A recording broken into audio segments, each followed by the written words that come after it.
Welcome to episode 454 of the Selling Your Screenplay podcast. I'm Ashley Scott Meyers, screenwriter and blogger over at sellingyourscreenplay.com. Today I am interviewing another writing team, Julian Higgins and Shaye Ogbonna, who just did a feature film called God's Country starring Thandiwe Newton of Westworld fame. They've got a very interesting story about how this film all came together for them, so we dig into that. So stay tuned for that interview. If you find this episode valuable, please help me out by giving me a review in iTunes or leaving a comment on YouTube or retweeting the podcast on Twitter or liking or sharing it on Facebook. These social media shares really do help spread word about the podcast, so they're very much appreciated.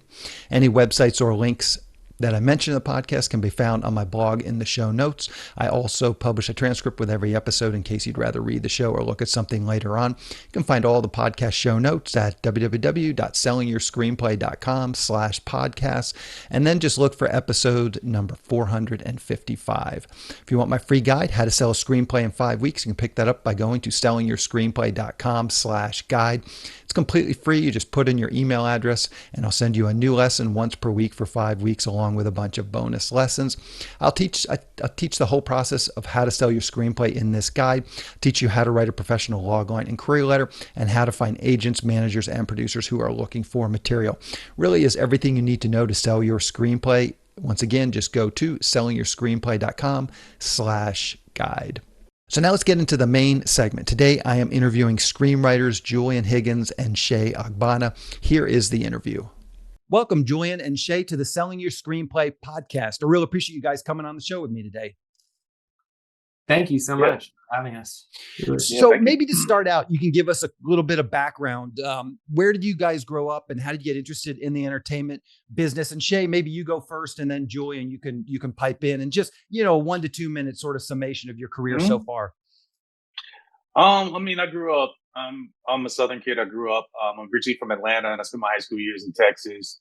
Honestly, my love for, films and everything just comes from just always been a big fan of storytelling as a kid. Like a lot of my socialization in terms of like storytelling came from just stories that my family would tell me that just like they would just embellish everything, and that was kind of like the beginning of my storytelling muscle. But also, my mom was a big movie buff. She would just like rent, I grew up in like the Blockbuster era. I'm a little bit older, so then she would rent movies from like Blockbuster. Like I remember one time she rented like Goodfellas. I'm like 12. She brings it home, and we get about like 5 minutes into it. Mom's like, I don't know about this. This is pretty violent, but she's like, we're gonna stick to it, and we watched it. We watched the whole movie, and she just had a really good sensibility about movies. Like she showed me The Godfather when I was like around that age, and she broke it all down to me and everything. So it really just came from something that's passed down to my mom. And in terms of my entree into the industry, it's pretty traditional. I went to film school, American Film Institute in LA. And that's kind of how I first came in contact with Julian, and kind of just took a traditional route. When I graduated from film school, I was in a collective of writers and filmmakers collective. We just like made shorts and sketches and comedy, stuff like that. And that was kind of like our way of kind of like always staying creative and always making things. And that ultimately led to my first independent feature, which is a movie called Low Life, which is a small kind of independent crime drama. And it was at the screening of that film, like a cast and crew screening, that I ended up officially meeting Julian. That was kind of like the beginning of our kind of creative partnership. Gotcha. Perfect. So maybe Julian, you can give us a similar story. Well, my first kind of creative instinct as a kid was drawing. I was sort of like the kid that drew, growing up, and that turned into an interest in acting. Sort of strange, I suppose, but like I've always kind of had that creative, imaginative instinct. That was sort of what I wanted to. I thought I was going to be an actor for most of my childhood. And I love acting, not just doing it, but also knowing about it and learning about it. And to this day, my favorite part of the process is working with actors. And I no longer want to be an actor, but that has been like my experience acting growing up has been the most valuable experience I've had as a director. And along the way, in maybe 7th grade, I, as a kid who wanted to act and be in silly sketches, with his friends, we picked up a camera, we started filming some of our scenes we had written, and that was really the moment. Like it wasn't really seeing a movie. I had grown up with 2 cinephile parents, so movies were very much like part of my experience growing up always. But once I had the camera and had to figure out where it would go and like what that means, and like the relationship between the shot and the actor, and how I would get to sort of make those decisions as the director. That I was sold immediately. And writing for me came out of wanting to put myself in the position to direct work. You know, I definitely think of myself as a director first, and the writing has allowed me to tell the stories that I care about. So writing kind of came along with the directing. And it's only been recently, frankly, it's been since working with Shaye that I have started to really feel comfortable as a writer. Maybe we'll talk about this a little bit, but writing is notoriously difficult and anguishing, and it's been a real learning process for me. But I definitely learned a lot from Shaye working on this process. Yeah. On this project. So. I'm curious, Shaye. I get a lot of people just ask me questions about film school. Obviously, American Film Institute is AFI is a big school here in LA, one of the top film schools. What's your take? I mean, when people ask you, should you pay the money for film school? What is your take now as someone who's been through it and sees, the financial aspect of it? And is there an ROI on this? Do you recommend a young high school student comes to you? Do you recommend film school for them? It depends. I mean, it depends on the person. I'd say it's about, you got to have a plan going to the film school, especially because of with the top film schools, the investment that you're going to be making in that institution. Especially like me, I don't come from privilege. I come from pretty just kind of normal means. So like I had to like really go into debt in order to do it. But for me, like the difference between me and I think film school isn't for everybody. There's a lot of people who can go out here and do it on their own. I think there is value. Obviously, there's value to film school. I'm a product of it. I think for me, what it did was it gave me an opportunity to connect with other filmmakers. I always say this, but I had a plan, and it was to find my tribe. That was my goal when I went to film school, to find other.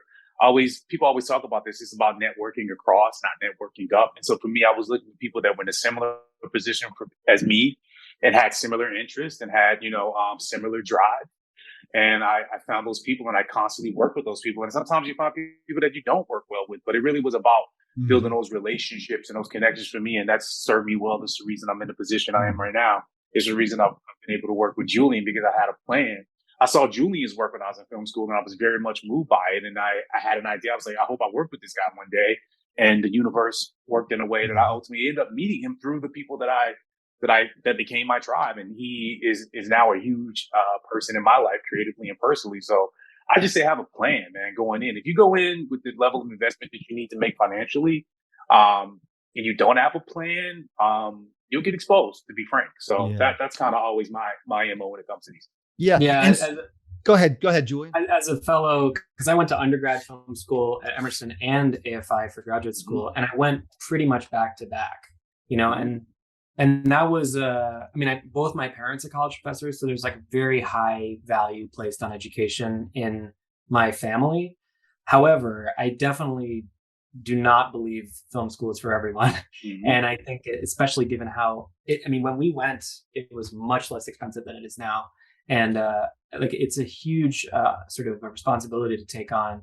So I think my advice to people who are considering film school is, unless you have a very strong, like proactive reason to go, and you have, as Shaye says, a plan, it's better just to wait and see what you can do on your own. Agreed. I mean, you can be a high school dropout and be a very successful filmmaker. So it's not necessary. You have to have a reason to go, and you have to really want to make that commitment.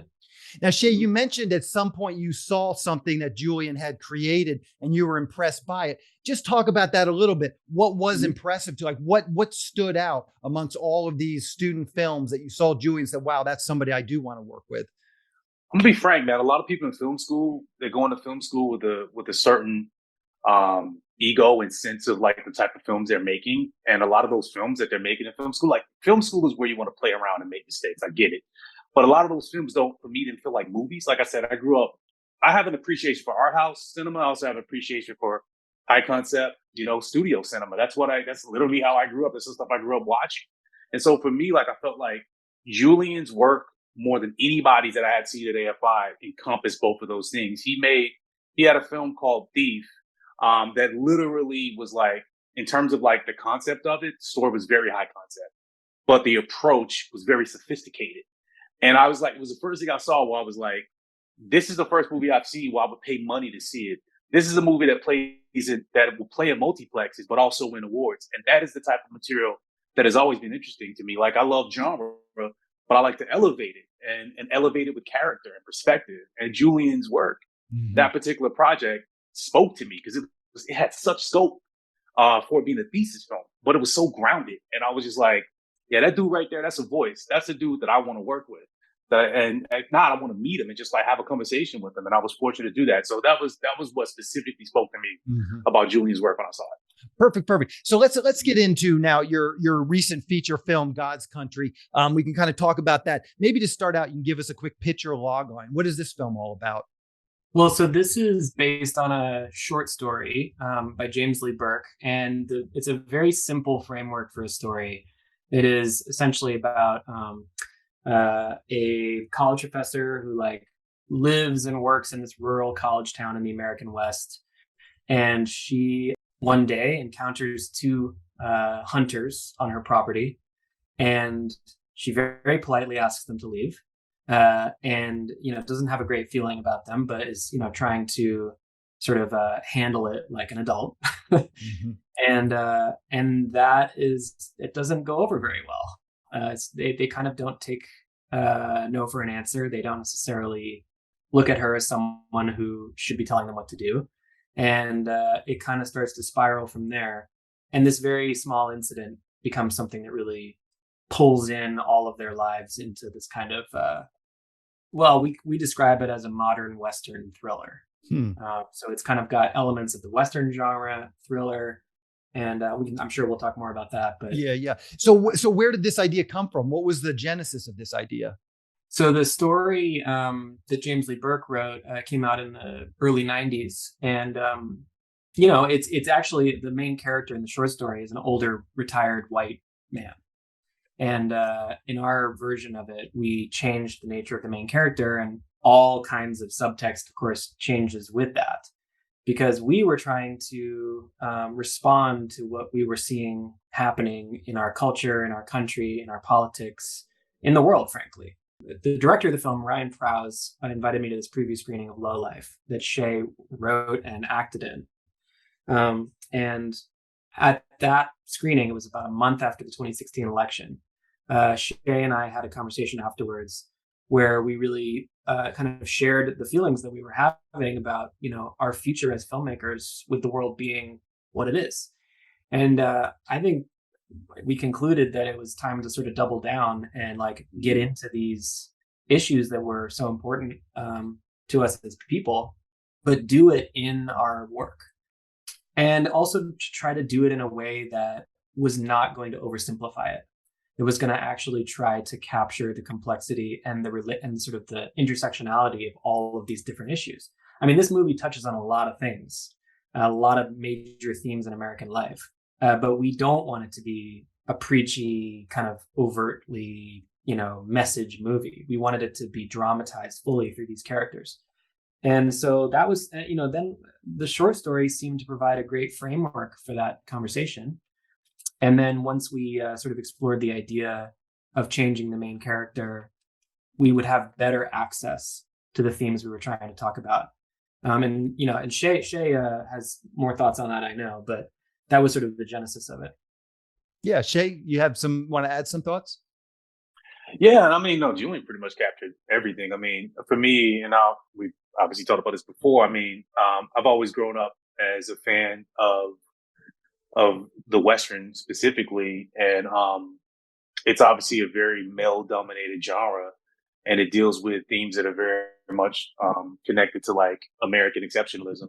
And the thing that was interesting about me in terms of like changing that main character to a person that is marginalized, it gives us an opportunity to kind of like deconstruct the Western and also like explore certain themes that don't really get a chance to get explored in Westerns, but also doing it in a very kind of like nuanced way. So like Julian was saying, like, we wanted to like, we didn't want things to be simple. We didn't want to simplify characters. Like the hunters in this movie could easily be stigmatized, stereotyped, simplified, reduced as they say to like stupid races or whatever you want to call them. And it was important for us to go into their lives and explore these people as fully fully formed human beings. And just like we're trying to explore the main character who's kind of like other than this world. So for me, it was just just the moment we decided to change that character, it opened up a lot of opportunities that were the reasons I got into this industry, to be able to like tell stories from perspectives that you don't get a chance to see those from. So that, just kind of like pontificating on that was the reasons that were very much like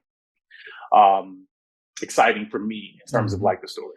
Yeah. So let's talk about your guys' writing process. What does the collaboration look like? And I'm talking about just like the logistics to start. Are you guys in the same room? Are you using, some sort of Zoom to talk? Do you guys get in the same room? Just talk about things. Do you do index cards and then you start to divide up scenes and then you critique each other? Just walk us through sort of your collaboration. How does your collaboration work? First thing, Julian can speak to this as well. I'm big on like structure.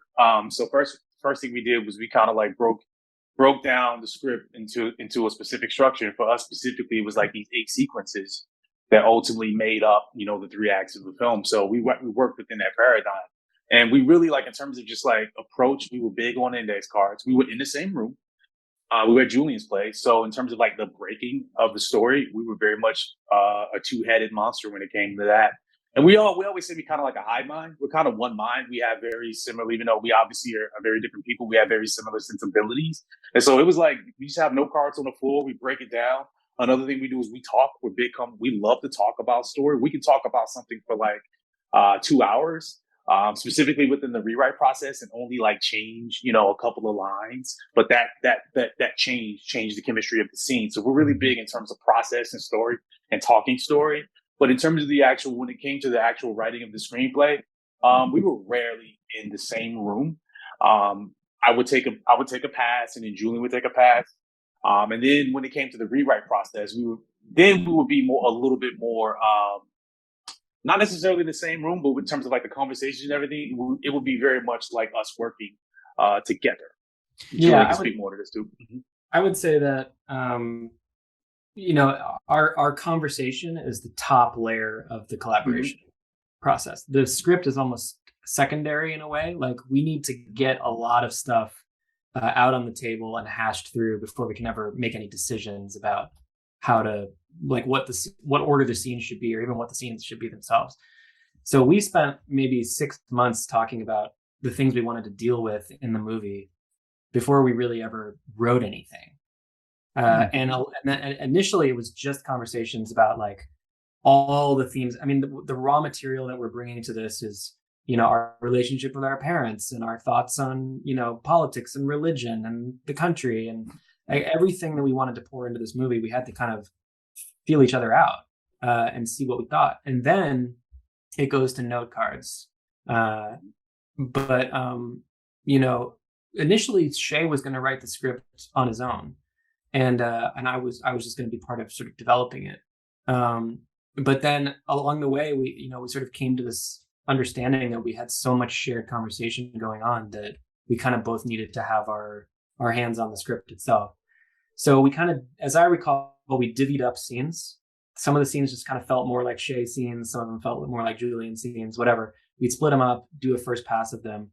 And then for literally years, as we tried to, put the movie together, we were talking about the script and revising stuff. And now it's very hard to know like who came up with what or who wrote what scenes or whatever. It's very much our script, and I'm very proud of that.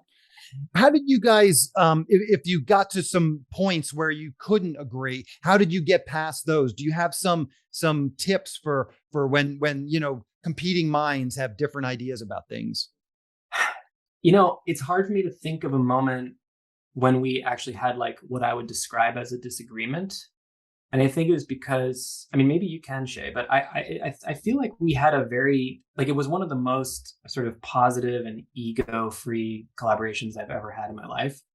And I think it was because from the very beginning, I think it was the foundation of all of that kind of vulnerability with like what we wanted to deal with. We were making our decisions based on questions we had. It wasn't like about whose idea it was. It was like, ooh, how are we going to solve this? And then we would just kind of sit around, and there were many moments when we came into a meeting with some big problem that we just didn't know how to solve. And I had no solutions, and we would just get into the space together and just start asking questions about it. And then by the end of that meeting, we would have not only solved that problem, but like made progress in other ways. Mm-hmm. So it was just kind of like, it really was that conversation approach versus like, I think in collaboration, there's two different kinds. There's when you feel like you have to kind of perform for the person you're collaborating with, where like you have to do your work ahead of time, and then when you feel good about it, you come in and present it. And then there's the other kind, which is it's just an ongoing dialogue where there isn't that kind of a sense of having to like be 100% all the time. So I would come into meetings going like, I don't know how to solve this, and that's where we would start, you know. And then we would get into it and try different things. And we had all these sort of principles of like, this is what we're trying to do, this is what we're not trying to do. So the answer would present itself very clearly to both of us. And that's how that's what Shaye means by the hive mind. Like we would know. We just trusted that we would know when we had the right answer. And it just never failed us. Gotcha. What does your development process look like? Do you have some other writer, actor, agents, managers? Once you had a draft that you liked, what does that process actually look like? How do you go out and get notes? Who do you get notes from? And, how does that process work for you guys? I mean, Julie could probably speak more to this than me, but I know one thing that in terms of the development that we did do was look, we're two men. We're two men writing a story with a woman, a female protagonist, and not only female protagonist, but a female protagonist of color, living in a situation where she's, like I said, she's the only person that looks like her. So one thing that we definitely tried to do in terms of the development process was involve as many women, and specifically like Black women, as possible to read the script, give us notes. Does it feel authentic? And we even tried to focus on Black women who lived rurally, who lived in areas where they were, like I said, the only person that looked like them. And so we were very much in tune to the fact that we are two men writing a story with a female protagonist. So in terms of we definitely made it a point to reach out to as many women as possible to read the script and just give us brutal, unflinching notes. And we also that development process also included sending it out to people who didn't necessarily agree with the decisions that Sandra was making. And, obviously taking that under advisement. And obviously with those particular notes, that fueled our fire to want to push further. If anything, it was let's push further with it, because we do want to, there's definitely a point where we wanted to not necessarily disrupt, but we wanted to push and press conversation around a lot of the themes that we were talking about. So in terms of just that was one part of the process. And I'm sure Julian could speak further to involving producers and anybody of that ilk. Yeah, I mean, I don't think we sought feedback on the script as a script, not really as a commodity in a marketplace. That's really the honest truth. Our approach was we were going to make it one way or another. I think we had both worked on things that were sort of looking ahead to a marketplace, and it felt to me like those are the ones that felt compromised. And we wanted to write something exactly the way we thought it should be and hold ourselves to a very high standard of the storytelling. But we weren't really worried about trying to get it made. And I know that sounds really obvious, weird and not obvious, but it was kind of my plan was to try to go to people who had given me money in the past for shorts, or people that I thought had access to money, and just raise whatever money I could and not involve the system at all. Mm-hmm. That was the game plan. So that being said, we decided not to pull any punches. We decided to make the script exactly the way we thought it should be. And we spent about a year and a half working on it without any, moves to try to get it made. So we didn't really, I didn't send it to, people in the industry really. It was more trying to send it to people we thought were smart and informed about different things, and trying to get good quality feedback from people that would tell us the truth, which I honestly think is just the way to go in general. Yeah. And then once we decided, okay, we should try to get this made, then it goes to a different group of people for different reasons. once you guys had a script, a draft that you guys were very happy with, and ready to go, what were some of those next steps? You just mentioned you went back to some of these investors. What does that process look like? What is your pitch to them? I mean, just exactly what you said. It's not as though you're really trying to make this, a financial success. You're really trying to make it an artistic success. Like, what does your pitch to these folks look like in terms of ROI? What are you offering them? What is the incentive to come on this ride with you guys? I mean, my strategy with fundraising, which has served me well with shorts and now with this feature, is to be extremely honest and not try to sell anybody anything. It's really like, I know that's counterintuitive for the show that we're on, but like my selling method is to be really honest about what the movie is and why I'm making it, and let people support it because they love it. Not necessarily, I mean, like, one thing I was very straightforward with potential investors was, hey, it's going to be an independent film. It's very rare for independent films to make their money back. You have to like what we're doing here. You have to support it. You have to want to see this movie in the world. That's the reason to support it. And that's not going to work for everybody, but like the movie is about some pretty challenge. It's designed to challenge. It's designed to get into some, things that can be minefields, like race, gender, sexism, misogyny, class. Like, these are delicate topics, and we needed people who got what we were trying to do and wanted to support it for its own sake, which of course makes the task a lot harder. But now we feel really good because we know that the people who did come on board really do support what we're trying to do with the movie. Yeah, for sure.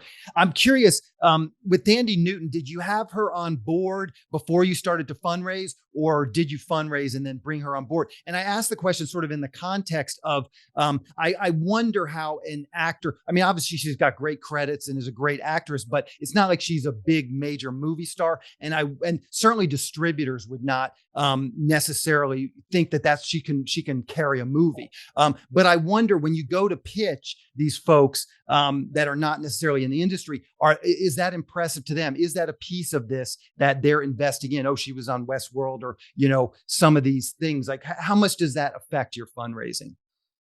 It's funny. Go ahead, Shaye. I mean, again, I think that's also the nature of our industry. Like, just hearing you say that, like, that's not the way I perceive Thandiwe Newton. Like to me, Thandiwe Newton has been a movie star for 20 plus years. She just hasn't had an opportunity to carry the movie, which is also, I think, a problem in our industry that we're trying to correct in terms of like our activism being our work. We were looking for Thandiwe, even though we didn't know we were looking for Thandiwe Newton. And the way we conceived this part, we were looking for the underappreciated movie star. And to me, she embodies that. And the idea that a distributor would think she couldn't sell a movie, I'm like, she's an international actress. She's a movie, like she's on Westworld. She's part of an ensemble, but everybody to a man loves her on Westworld and say she's the best thing about Westworld. And if you looked at the things she's been in, people have always said how much they love her. So to me, she was like this, I don't want to say dominant or in a rough. She was like this kind of like unappreciated commodity. I hate to use that word, but it just shows a disconnect between sometimes the business side and the creative side. And even like the audience, because to me, she's always seemed that way to me. So when we had the opportunity to involve in this project, I mean, me and Julian always like approach her like to us, she's an A-list movie star that just hasn't had the opportunity. It's in her DNA. She just hasn't had the opportunity and the platform to show that. And this is like, we're so lucky to be able to do that for her. Mm-hmm. Yeah, I mean, the role is a difficult role to cast, especially if you're, this is a problem that is pretty pervasive, is that, it's, people know there are not that many great roles available for 40-something Black women. Mm-hmm.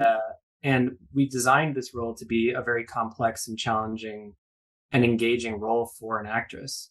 Of course, we had talked about Thandiwe, but like, you don't assume that you're going to get someone of her caliber in a movie this size. Mm-hmm. The answer to your question is the casting was not an important part of the financing component, mainly for the reason that I just said. Like, unless there's like a couple actresses that can like open like a blockbuster movie who are Black women, but if you don't have one of those actresses, then it's kind of a moot point.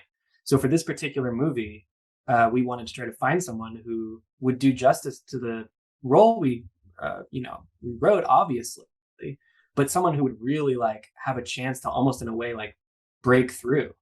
It's shocking that after the career that Thandiwe has had, with all these indelible roles that she's played, it's so rare. I mean, she just like, I can't think of another film where she's had a true lead role, and she's in every scene of this movie. It's like it's a showcase for her, frankly, like incredible ability as an actress and her range. And of course, like she really identified with the character and really wanted to, be the person who told this story. So it didn't happen the normal way where like you got to get an actor to get the funding. Like it actually happened the opposite. Like we had money and we needed to find the actress, and frankly she came after us. Like she really wanted to do this. So Perfect. I always like to wrap up the interviews just by asking the guests if there's anything they've seen recently that they thought was really great. Is there anything you guys are watching currently or have watched in the past that you think maybe a screenwriting audience would appreciate?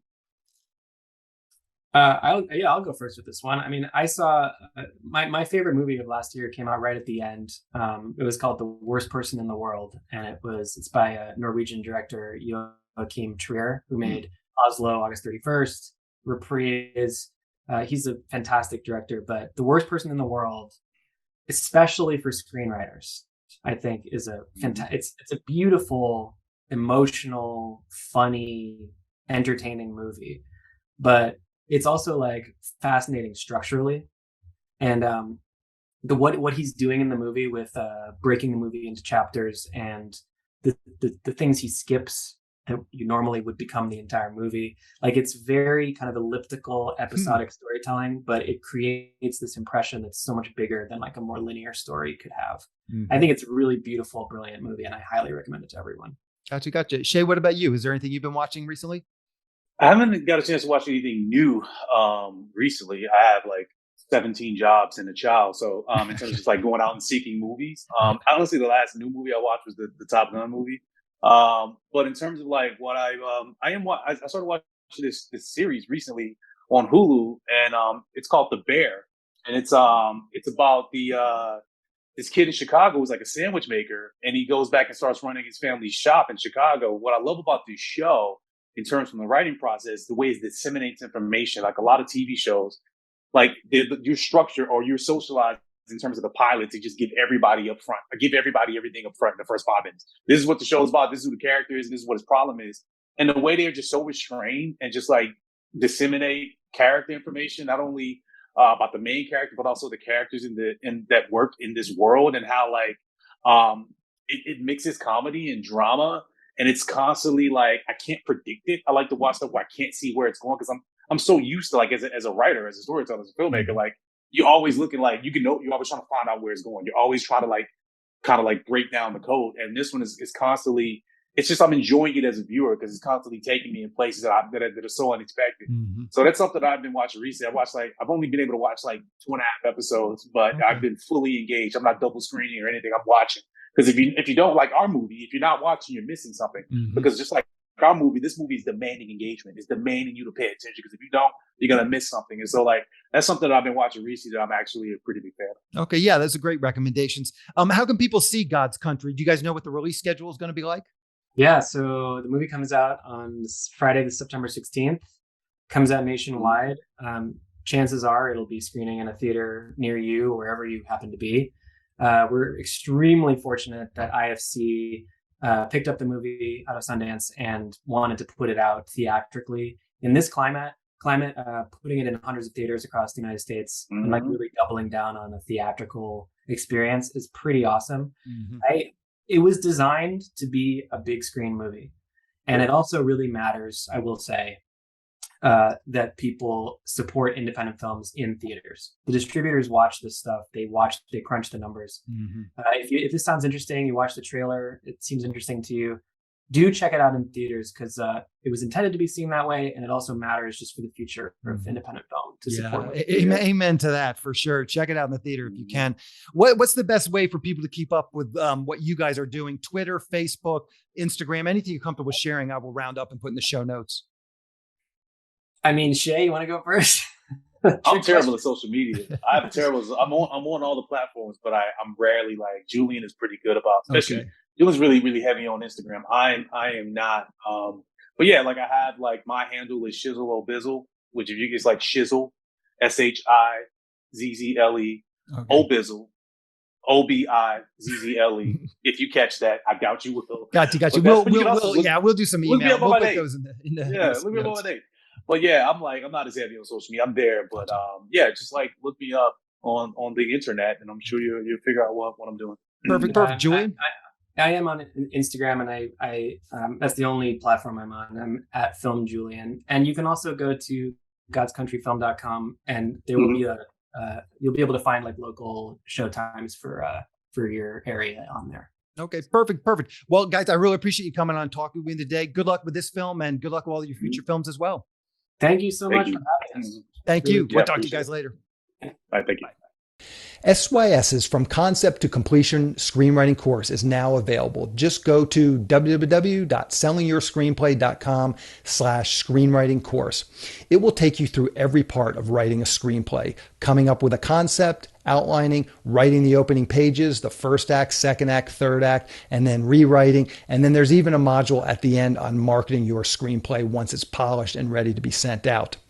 We're offering this course in 2 different versions. The first version, you get the course, plus you get 3 analyses from an SYS reader.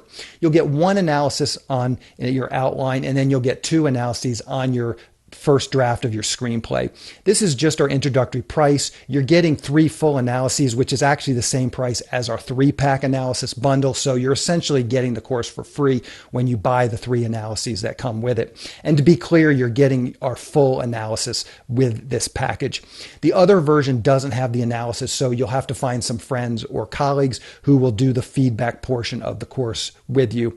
I'm letting SYS Select members do this version of the course for free. So if you're a member of SYS Select, you already have access to it. You also might consider that as an option. If you join SYS Select, you will get the course as part of that membership too. A big piece of this course is accountability. Once you start the course, you'll get an email every Sunday with that week's assignment. And if you don't complete it, we'll follow up with another reminder the next week. It's easy to pause the course if you need to take some time off, but as long as you're enrolled, you'll continue to get reminders for each section until it's completed. The objective of the course is to get you through it in 6 months so that you have a completed, polished screenplay ready to be sent out. So if you have an idea for a screenplay and you're having a hard time getting it done, this course might be exactly what you need. If this sounds like something you'd like to learn more about, just go to www.sellingyourscreenplay.com/screenwriting course. It's all one word, all lowercase. I will, of course, link to the course in the show notes, and I will put a link to the course on the homepage up in the right-hand sidebar. On the next episode of the podcast, I'm going to be interviewing Canadian screenwriter Brandon Reines, who was on the podcast before in episode 225 and episode 318. So check those out. We talk about how he got his start in the business in episode 225, how he broke in as a screenwriter. And next week, we're going to be talking about his new horror feature film, which he wrote and also directed, called Grotesque. We're going to talk about how he got that film produced as well. So keep an eye out for that episode next week. That's the show. Thank you for listening.